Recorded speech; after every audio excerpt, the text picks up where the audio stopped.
I like to think of our awkwardness as data.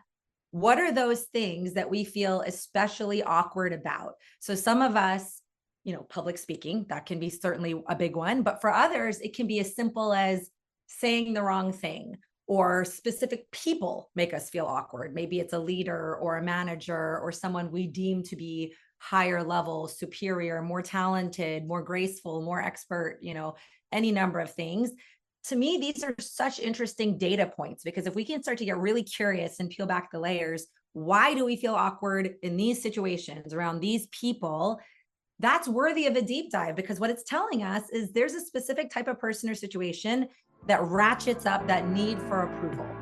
You are now listening to the podcast where authors inspire listeners to become authors, the Going North Podcast. I'm your host, certified self-leadership trainer, best-selling author, and book enthusiast, Dom Brightman. And you're going to be listening to a different author that will inspire you to join the business of immortality, known as authorship. Now let the fun begin.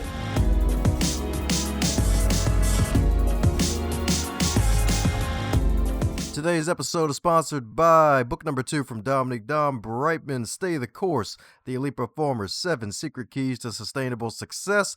It is the field guide to help unleash the elite performer that is inside of you. Cop it today on Amazon.com or heading over to dombrightman.com and snag it in book, ebook, and audiobook, so that way you can take it on the go and get yourself on the go to your northbound success. And today on the highlight reel, builder for authors, known as the Going North Podcast, we got another super special, awesome human for you today.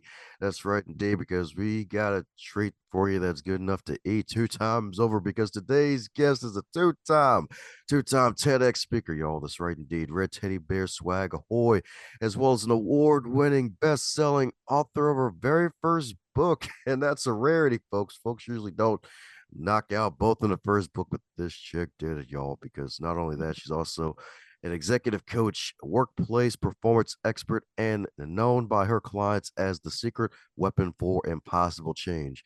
Well, move over, Victoria, because she ain't a secret no more. So let's give it up for the heavenly and powerful Henna Pryor.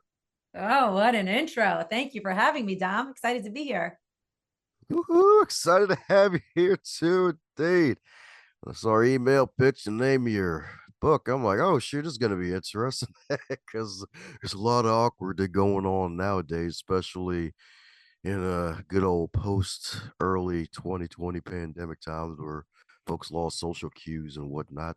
And even before then, thanks to technology. So I'm like, all right, let's see what this is going to be all about.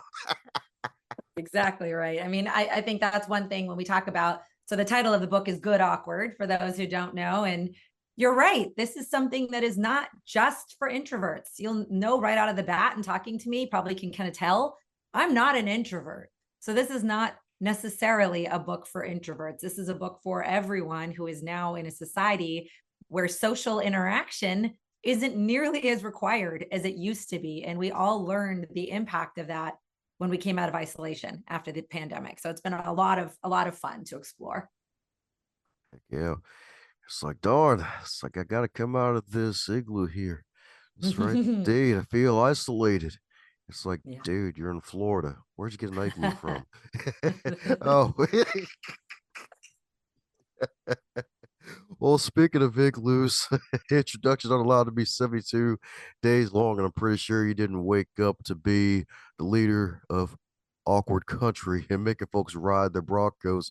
So, my goodness, how'd you get to this point to be the Henna that you are today? Yeah. Oh boy. So it's funny.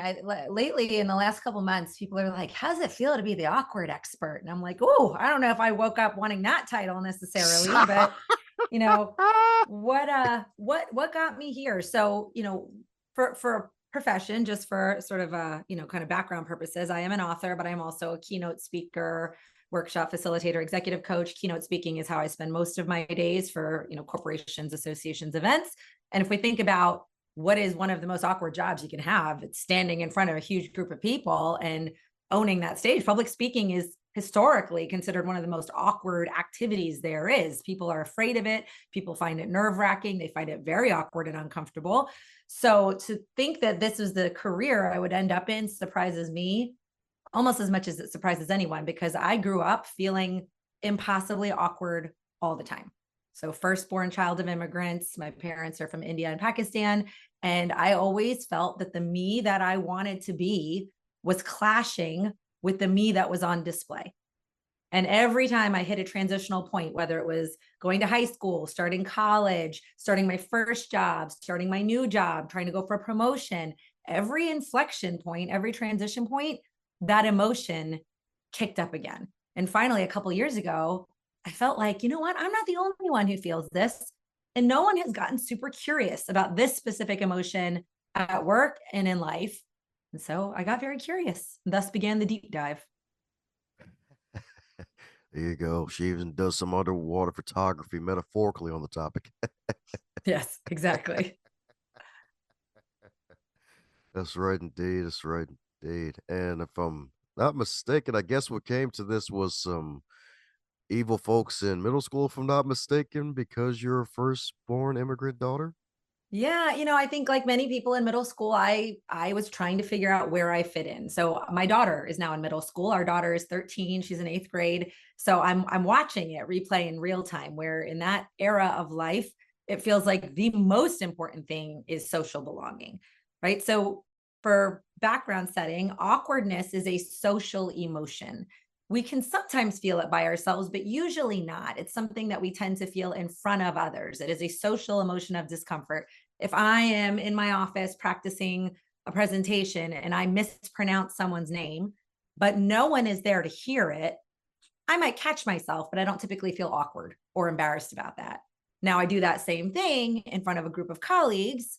That's very different. It's a social emotion of discomfort. And so in middle school is where you want everyone's approval. You're desperately trying to fit in socially to the point where you are looking for who you are through the lens of who other people see.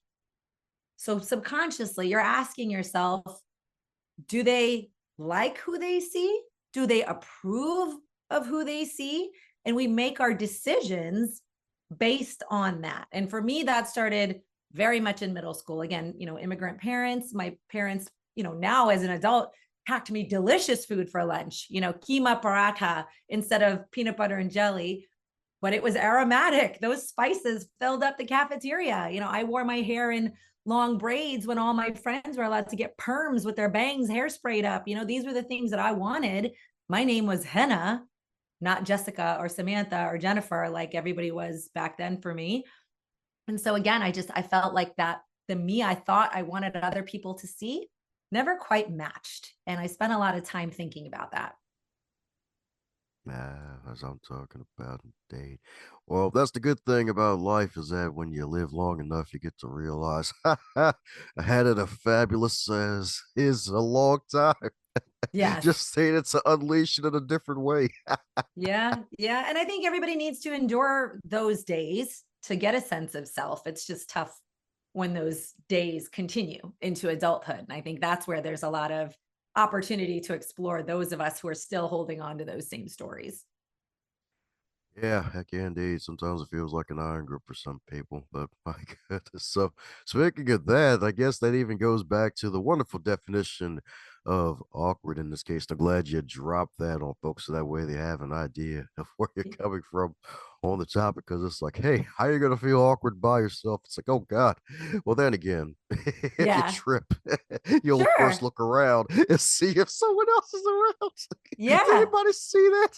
It's the awkward check, right? Like, does anybody else think I don't know how to walk? Or is it just me? Right? We do that. And so that's actually a great kind of example of what the definition I use in the book around what is awkwardness. So again, it is a social emotion. It is an emotion of discomfort, but in the context of what we're talking about, awkwardness is the emotion that we feel when the person we believe ourselves to be, or our true self, is momentarily facing a gap between the person other people see on display. In other words, our internal identity for a moment, or maybe moments, doesn't match what we think is their external reality. So in the example, Dom, that you just gave, I'm walking down the street, minding my business, and I trip over this massive crack in the sidewalk. My internal identity in that moment is I'm someone who knows how to walk. The external reality that we worry about is, oh my gosh, this person thinks this is somebody aloof who doesn't pay attention, who doesn't know how to walk, right? Obviously, this ratchets up in higher stakes situations. When anytime we're trying to take a risk at work, I raise my hand in a meeting, I'm like, hey, I have an idea. And somebody says, oh, that's a terrible idea. Or, oh, we already talked about that. All of a sudden, the person I believe myself to be, smart, competent, capable, someone who has good ideas at work, for a moment, there's a gap between the person they see on display, or at least in our minds that they see on display. They don't know what they're talking about. They weren't listening. They don't understand. And in that tension, in that gap, is where we feel the emotion of awkwardness. Yeah, that's right indeed. That's right indeed. And some folks stay with them forever because no, the shame, no, if it's bad. And if I'm not mistaken, in the book, you have a concept called the awkwardness compass, right?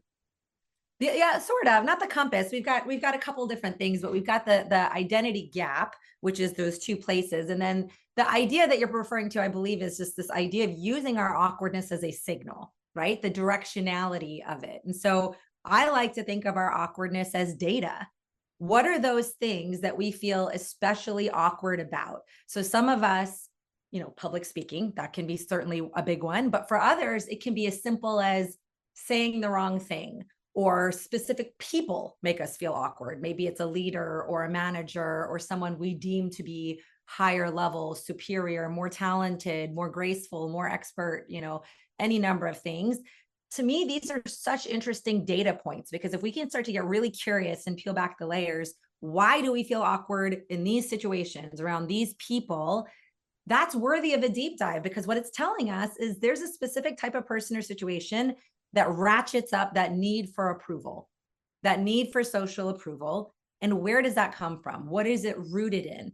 Because the truth is, unless we examine those stories, we cannot eliminate awkwardness, because to eliminate awkwardness implies we have to eliminate uncertainty in life. And that's never going to happen. So better that we understand its origin. Where does it come from? And start to formulate a plan for how to embrace it and lean into it when it inevitably comes, which it will. Ah, that's what I'm talking about indeed. Yeah, because I was thinking, like, wait a second, that does make a lot of sense when you put it that way, indeed. Because really, it what's the saying? I guess failure's feedback is not really failure, but it's like a moment of, oh, this is some feedback Yeah. here. It's like, oh, awkwardness is feedback. This is gonna help you advance if you use this situation in the future and act differently.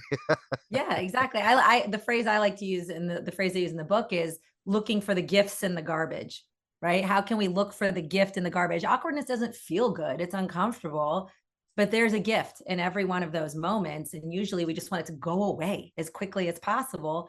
But if you stay with it or think about it a little bit longer, there's enormous growth potential inside of that emotion.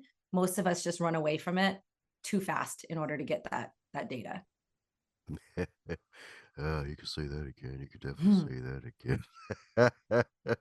So, my goodness, the sister show is also mostly about inspiring folks to join the business of immortality and write their books. What helped you to finally get the confidence to put this together after doing all these years of research and selecting a wonderful topic that folks wouldn't even consider? Yeah, I mean, I think like many that, listen to your show, I've had interest in the book process for a really long time. I think since the 5th grade, I wanted to write a book. And I think like many, there was, the awkwardness or the imposter thoughts of, what do I have to say that's unique, that's different, that's worthy of putting a book out there. But one of the things that I knew to be true from other author friends is, whatever the book does or not, you change and transform and learn as a human through the process of writing and researching a book. And so I took the pressure off of myself about, how is this going to sell, or how is it going to do in the market? And instead was like, this is something I've always wanted to do. I've wanted to improve my writing. I'm just going to start. I'm just going to start the process of writing, researching, editing, and see where it goes. And of course, with anything, momentum begets momentum. You just start going and it's much easier to keep going. But, one of the quotes that I share in the book that my good friend Colin Henderson told me is most people don't even do the start. It begins before it begins. It's the start that stops most people. It's the start that stops most people. So if you're thinking about writing a book and you're just in your head about what's it going to feel like, is it going to be a lot? It is a lot. And guess what? You don't have to do it in one sitting. You don't have to do it in one sitting. You don't have to do it on anybody's timeline. Just start. And remember that it's the start that stops most people. If you can start, you're ahead of 90% of authors who have an idea and never do a damn thing with it. Just start. Yeah, preach it, because it's true. It's so true. It's like, yeah, let me think about making world peace happen all in one sitting of writing Right. in my mind. Yeah, It's like, did you even open up a Word document or a Google Doc or at least put out a notebook? Like, no, but I'm thinking about it.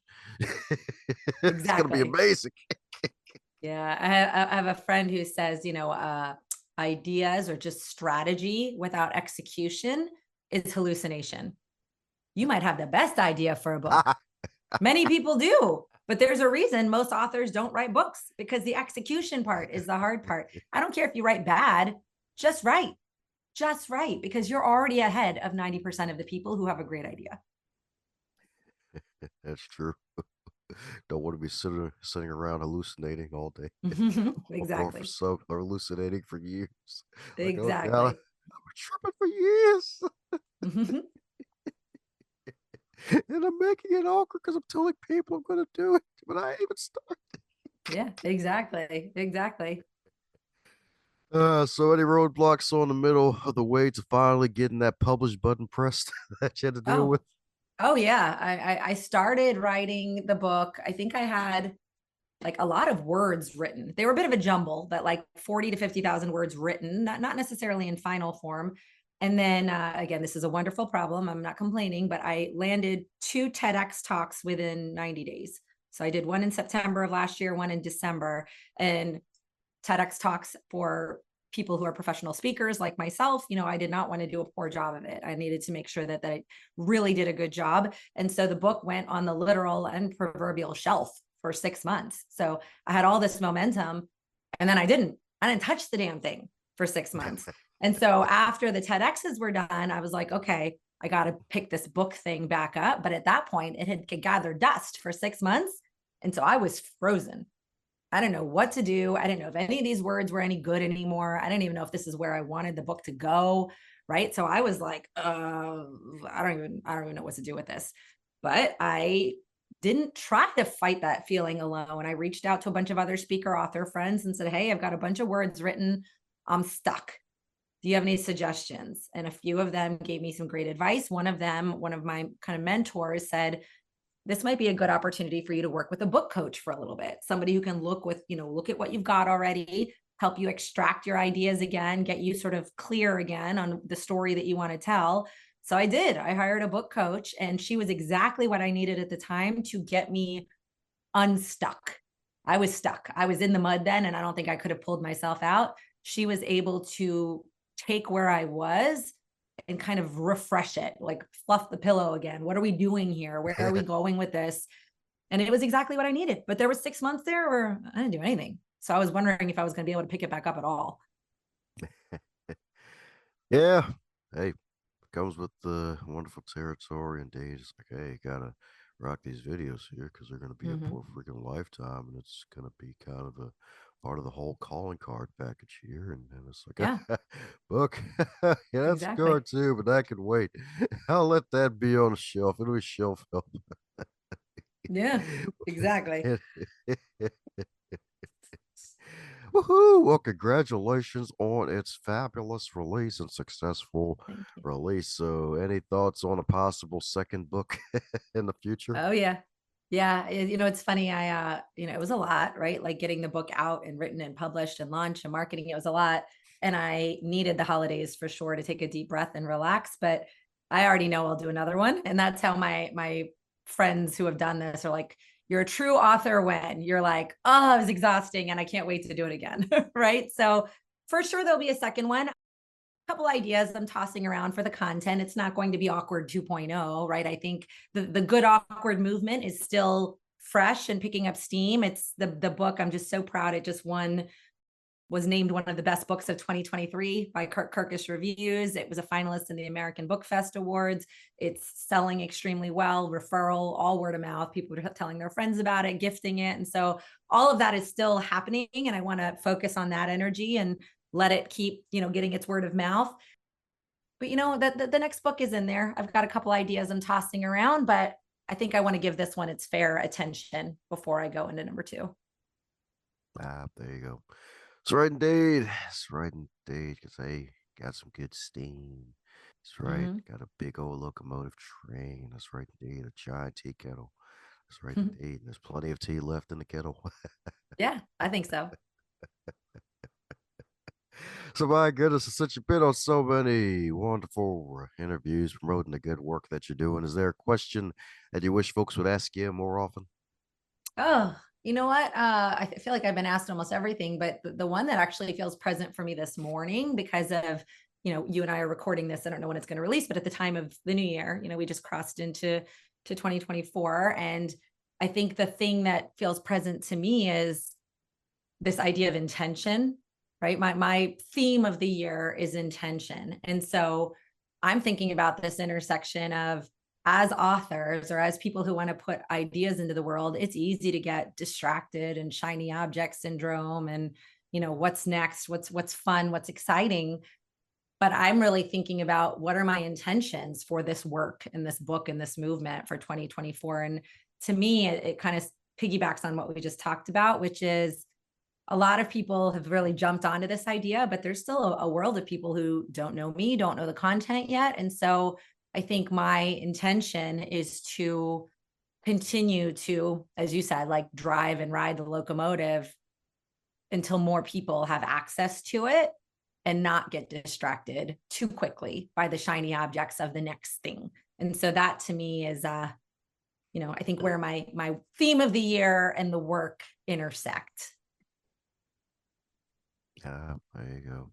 Good old intention. That's right indeed. You gotta Mm-hmm. have the good old intention with the action to match. That's right indeed. That's right Mm-hmm. indeed. That's right indeed. Especially when the world will find out. So that way it'd be like, yeah, it's too late, y'all.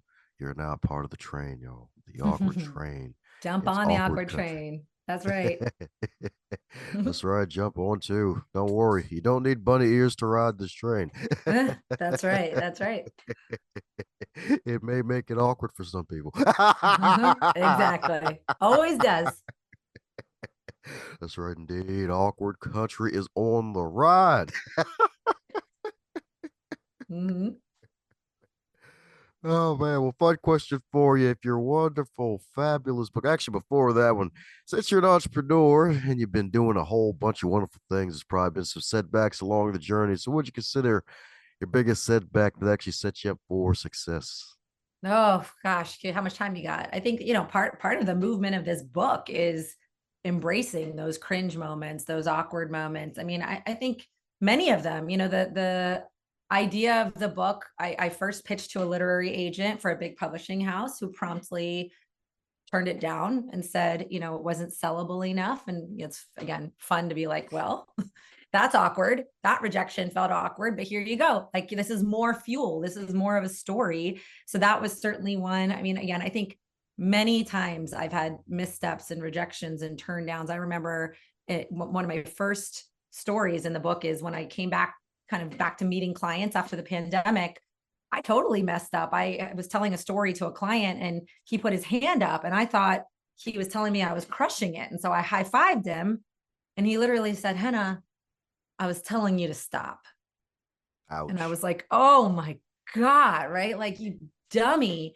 Now, is that a setback? Is that an embarrassing moment? Of course, that didn't feel good. It felt terrible in the moment. I'm like, God, Henna, you idiot.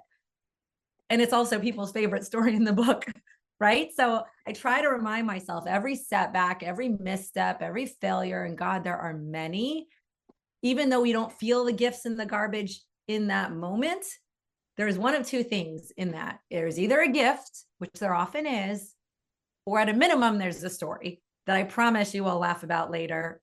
if not the next day, right? But there is always one of those two things. We just have to have the faith that we will see those at some point. Yeah. That's right. At some point, indeed. That's right, indeed. Whether you're pointing at yourself in the mirror or pointing north. That's right, indeed. Or pointing at a random sign hanging in the rafters of an arena. That's right, indeed. That's right, indeed. The magical point, indeed. Well, fun question for you. So, if your fabulous book, Good Awkward, How to Embrace the Embarrassing and Celebrate the Cringe to Become the Bravest You, if that book were a food, what would it be and why? No, that's a great question. That book was a food. What would it be? I mean, something that's awkward, probably like a real messy buffalo wing or something where it's like you're making a mess of your hands and your mouth and it's like getting on your shirt, right? Like food that's incredibly ungraceful, I think is what it would be. So I'm going to go with a real messy, drippy buffalo wing. Yeah, first time I think we've gotten buffalo wings for someone's book. It makes sense. It makes perfect sense. Oh man. Well, coming down to the magical question that every guest gets to receive. And that is if you know, wake up tomorrow and you were 25 again, but you're still in the current year. What advice would you give to yourself? My favorite advice to give anyone who is currently 25, and it applies as much today, and this would be advice to me too, is place small bets. Place small bets. It's not all or nothing all the time. Just try things in little doses. So if you're thinking about writing a book, write one chapter, write a couple pages, and just see how it feels. If you're thinking about keynote speaking, speak for free at your church or at a local nonprofit or something. Just try it a little bit. Again, it's that start that stops most people. So if you can start by just doing something small, placing a tiny bet, if it works and it feels good, guess what? Double down, double down. And if it doesn't, nobody was paying that much attention to you to begin with. And so place small bets. Don't be so afraid of whether something's going to work or not. Just start small and try. Ah, that's what I'm talking about, indeed. I'm talking about, indeed. Rare advice, too, because all folks are talking about thinking big. It's like, yeah, Yeah. but hey, play small bets, though. It's like you don't go in a casino and then put it all on the line your first play. No, no, because then you'll never do it again. We gotta downward adjust. Yeah, exactly. It makes so much sense indeed. It's the DA you need, the downward adjustment. Exactly. Oh man. So before folks think about another type of DA, folks need to think about following you and all the stuff that you do because the good news is you're just getting started. So for those who need to keep up and join the Henna Awkward Party of success, what's the best way for folks to do so? Oh, LinkedIn and Instagram are my two favorite. LinkedIn probably the most, but I'm just Henna Pryor at both places, Henna Pryor on Instagram, and always happy to make new connections and new friends. So definitely link up. There you have it, folks. That's right indeed. Follow her on the LI and the IG, y'all. That's right indeed. Keep up with and all our fabulous content. Be sure to cop some copies of her magical book, y'all. That's right indeed. Share it with your friends, family, cat, especially a Bronco, if you got a pet Bronco for a reason. That's right indeed. That's right indeed, y'all. So, by goodness, any parting words before we close up shop, Henna?